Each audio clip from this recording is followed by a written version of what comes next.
नमस्कार आणि या सत्रात आपले स्वागत आहे. केसांचे बॉन्ड समजून घेणे कॉस्मेटॉलॉजिस्टसाठी खूप आवश्यक आहे, कारण ते केसांच्या विविध उपचारांचा आणि सेवांचा पाया आहे. उद्दिष्टे. या सत्राच्या शेवटी तुम्ही सक्षम व्हाल. हेअर बॉन्डचे प्रकार स्पष्ट करा. हेअर स्ट्रेटनिंग, हेअर रिबॉन्डिंग आणि हेअर स्मूथनिंगची प्रक्रिया परिभाषित करा. केसांचे विश्लेषण आणि केसांची चाचणी आयोजित करा आणि रिलॅक्सर्सचे प्रकार स्पष्ट करा. हेअर बॉन्ड्स आणि त्यांचे प्रकार. हेअर बॉन्ड्स केसांच्या प्रथिनांचे रेणू एकत्र ठेवणाऱ्या स्ट्रक्चरल लिंक्सचा संदर्भ देतात. केसांची ताकद, लवचिकता आणि एकूण स्थिती ठरवण्यासाठी ते महत्त्वपूर्ण आहेत. आपले केस केराटिन नावाच्या फायब्रस प्रोटीन बनलेले असतात. केसांची निगा राखण्यासाठी आणि स्टाईल करण्यासाठी हेअर बॉन्ड्स समजून घेणे महत्त्वाचे आहे. केसांचे रिबॉन्डिंग, पर्मिंग किंवा कलरिंग यासारखे रासायनिक उपचार इच्छित परिणाम साध्य करण्यासाठी हे बॉन्ड्स तोडणे आणि सुधारणे यावर अवलंबून असतात. केसांची योग्य काळजी, जसे की केराटिन आणि अमिनो ॲसिड असलेली उत्पादने वापरणे, हे बॉन्ड्स टिकवून ठेवण्यास आणि मजबूत करण्यास, केसांचे आरोग्य आणि चैतन्य सुधारण्यास मदत करू शकतात. हेअर बॉन्ड्सचे 3 प्रकार आहेत. हे आहेत डायसल्फाइड बॉन्ड्स, सॉल्ट बॉन्ड्स आणि हायड्रोजन बॉन्ड्स. आता या प्रत्येकाकडे तपशीलवार पाहू.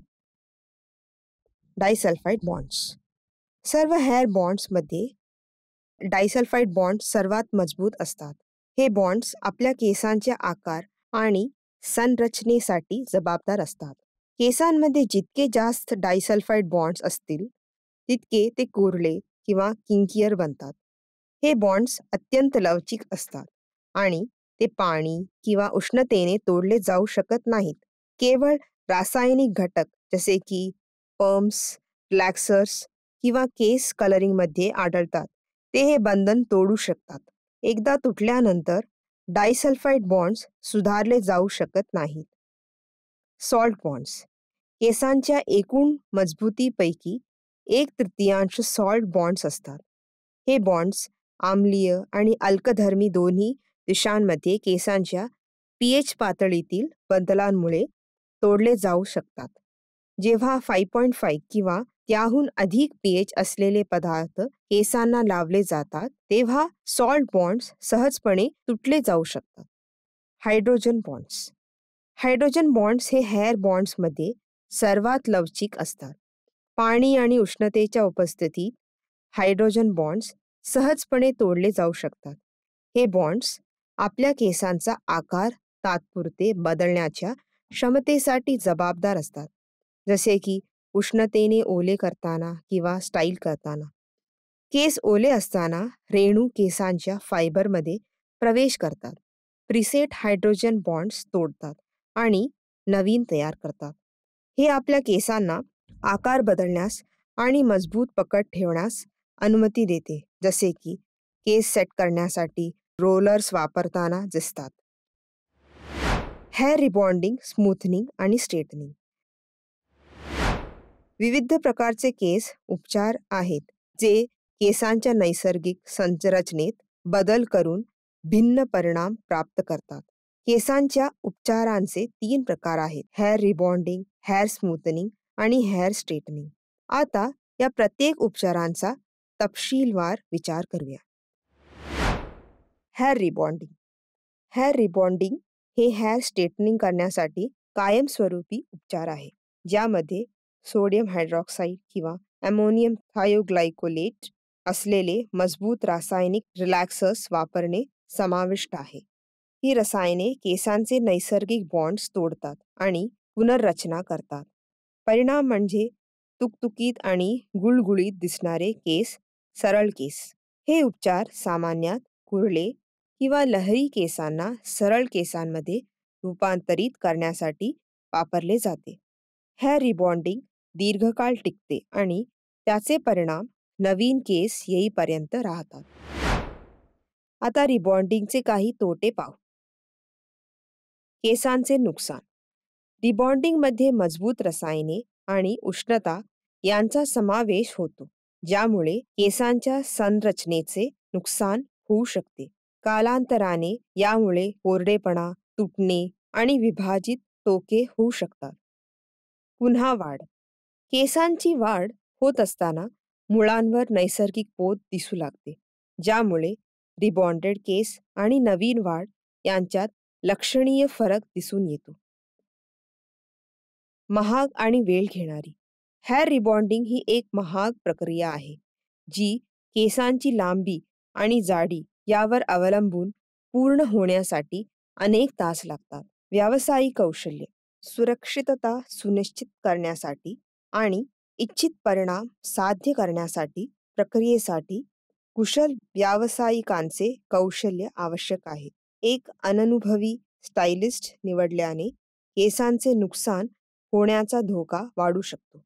आफ्टर केअर आवश्यकता. उपचारानंतर विशेष काळजी घेणे आवश्यक आहे, जसे की केसांचे उत्पादने वापरणे आणि नवीन उपचार केलेल्या केसांना हानी पोहोचवू शकणारे क्रियाकलाप टाळणे. काही केसांच्या प्रकारांसाठी मर्यादा. हेअर रिबॉन्डिंग विशिष्ट केसांच्या प्रकारांसाठी किंवा परिस्थितीसाठी योग्य असू शकत नाही, जसे की गंभीरपणे खराब झालेले किंवा खूप बारीक केस. Hair smoothing. हेअर स्मूथनिंग, ज्याला केराटिन स्मूथनिंग असेही म्हणतात, केसांसाठी एक उपचार आहे. त्याचा हेतू फ्रीज कमी करणे, व्यवस्थापन क्षमता सुधारणे आणि एक स्लीकर आणि नितळ देखावा तयार करणे हा आहे. केस सरळ करण्याच्या विपरीत ते केसांचे नैसर्गिक कलर किंवा वेव्ह पॅटर्न पूर्णपणे सरळ करत नाही. उपचारामध्ये केराटिन असलेले हेअर स्मूथनिंग करणारी उत्पादने वापरणे समाविष्ट आहे. एक प्रोटीन जे केसांच्या शाफ्टला मजबूत आणि गुळगुळीत करते. ज्यांना केस पूर्णपणे सरळ न करता नितळ दिसण्याची इच्छा आहे, त्यांच्यासाठी हेअर स्मूथनिंग करणे आदर्श आहे. आता हेअर स्मूथनिंग करण्याचे काही तोटे पाहू. मर्यादित सरळ करणे.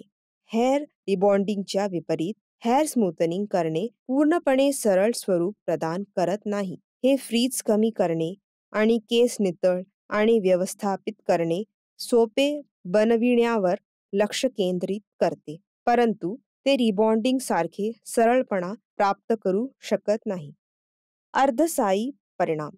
हेअर स्मूथनिंग होणे काही महिने टिकू शकते, परंतु हा कायमस्वरूपी उपाय नाही. परिणाम हळूहळू कमी होतील आणि परिणाम टिकवून ठेवण्यासाठी टचअप किंवा उपचारांचा पुनर्वापर आवश्यक असेल. केसांचे नुकसान. स्मूथनिंग प्रक्रियेत वापरल्या जाणाऱ्या रसायनामुळे हेअर रिबॉन्डिंग सारख्या केसांच्या संरचनेचे नुकसान होऊ शकते. स्मूथिंग एजंटच्या जास्त किंवा अयोग्य वापरामुळे कोरडेपणा, ठिसूळपणा आणि तुटू शकतात. ॲलर्जिक प्रतिक्रिया. काही व्यक्ती स्मूथनिंग प्रक्रियेत वापरल्या जाणाऱ्या रसायनाबद्दल संवेदनशील असू शकतात आणि ॲलर्जीची प्रतिक्रिया किंवा टाळूची जळजळ होऊ शकते. Hair straightening. हेअर स्ट्रेटनिंग ही हीट स्टायलिंग टूल्स किंवा तात्पुरती केस स्ट्रेटनिंग उत्पादने वापरून सरळ दिसण्याची एक पद्धत आहे. हीट स्टायलिंग साधने जसे की सपाट इस्त्री आणि सीरम सारखी केस सरळ करणारी उत्पादने सामान्यतः यासाठी वापरली जातात. हे सहसा चमकदार आणि गुळगुळीत देखावा तयार करण्यासाठी वापरले जाते, विशेषतः कुरळे किंवा लहरी केसांवर. हेअर स्ट्रेटनिंग करण्याचे परिणाम हळूहळू केसांच्या मूळ पोतकडे परत येतील, कारण ते धुतले जातात किंवा ओलव्याच्या संपर्कात येतात. हेअर स्ट्रेटनिंग सरळ करण्याचे काही तोटे पाहू. केसांचे नुकसान. फ्लॅट आयर्न आणि कलरिंग आयर्न यासारख्या उष्णता शैली साधनांचा वारंवार वापर केल्याने कोरडेपणा, फाटणे आणि तुटणे यासारखे नुकसान होऊ शकते. ओलावा कमी होणे. हीट स्टायलिंगमुळे केसांचा नैसर्गिक ओलावा निघून जातो, ज्यामुळे केस कोरडे होतात आणि कुरकुरीत होण्याची शक्यता असते. विसंगीत परिणाम.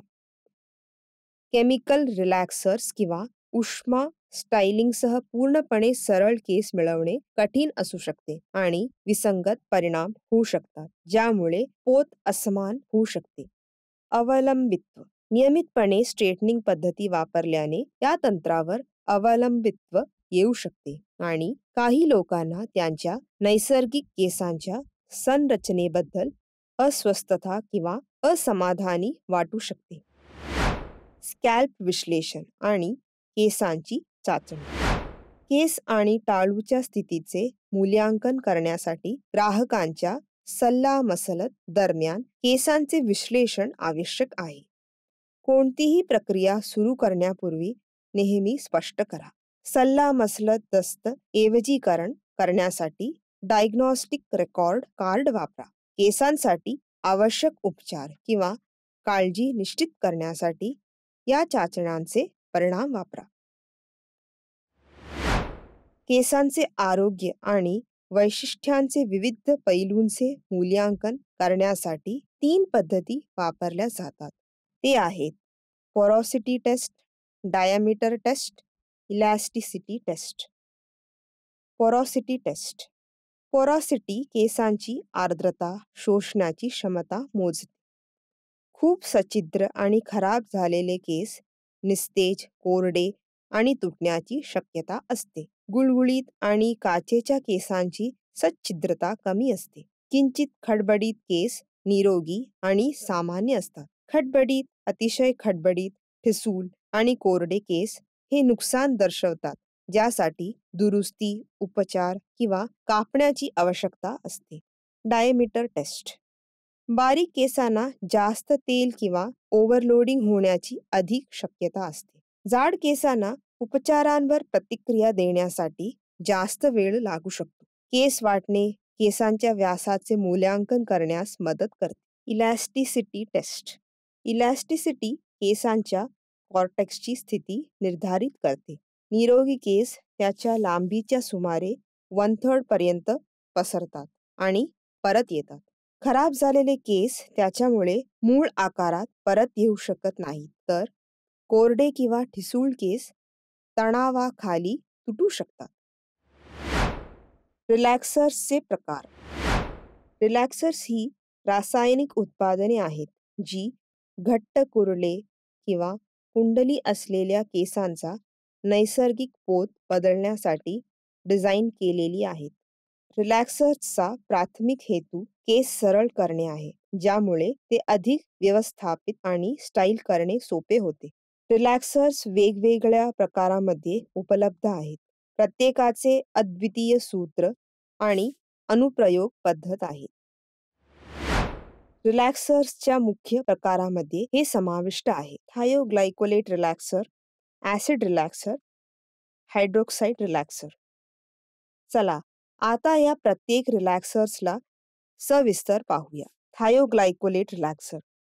या रिलॅक्सर्समध्ये थायोग्लायकोलेट असते, जो कायमस्वरूपी तरंग द्रावणामध्ये वापरला जाणारा घटक आहे. ते जाड क्रीम किंवा जेलच्या स्वरूपात येतात.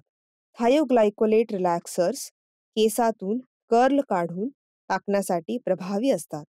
हे लक्षात घेणे महत्त्वाचे आहे की थायोग्लायकोलेट रिलॅक्सर्स केस सरळ करण्यासाठी प्रभावी ठरू शकतात, परंतु योग्यरित्या न वापरल्यास किंवा वारंवार वापरल्यास ते केसांवर कठोर देखील असू शकतात. अयोग्य वापर किंवा रिलॅक्सर जास्त काळ चालू ठेवल्यास कोरडेपणा, तुटणे आणि पातळ होणे यासह केसांचे नुकसान होऊ शकते. ॲसिड रिलॅक्सर्स. ॲसिड रिलॅक्सर्स कायमस्वरूपी तरंग द्रावणाप्रमाणे देखील कार्य करतात. ॲसिड रिलॅक्सर्समधील सक्रिय घटक सामान्यतः बायसल्फाइड असतो.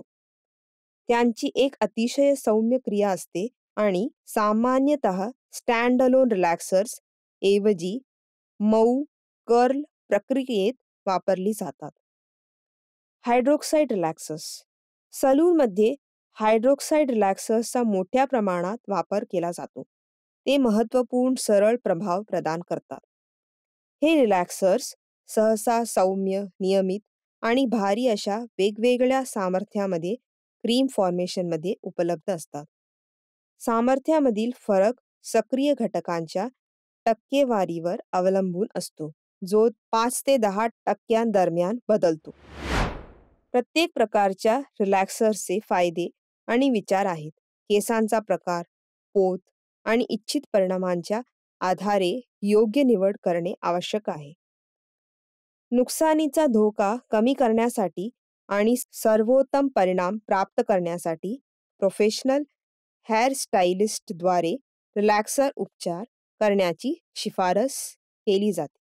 रिलॅक्सर उपचारानंतर केसांचे आरोग्य आणि अखंडता राखण्यासाठी योग्य अनुप्रयोग आणि नंतरची काळजी महत्त्वपूर्ण आहे. हे आम्हाला सत्राच्या शेवटी आणते. ह्या सत्रात तुम्ही शिकलात की हेअर बॉन्डचे प्रकार स्पष्ट करा, हेअर स्ट्रेटनिंग, हेअर रिबॉन्डिंग आणि हेअर स्मूथनिंगची प्रक्रिया परिभाषित करा, केसांचे विश्लेषण आणि केसांची चाचणी आयोजित करा आणि रिलॅक्सरचे प्रकार स्पष्ट करा. पाहिल्याबद्दल धन्यवाद. भेटू पुढच्या सत्रात.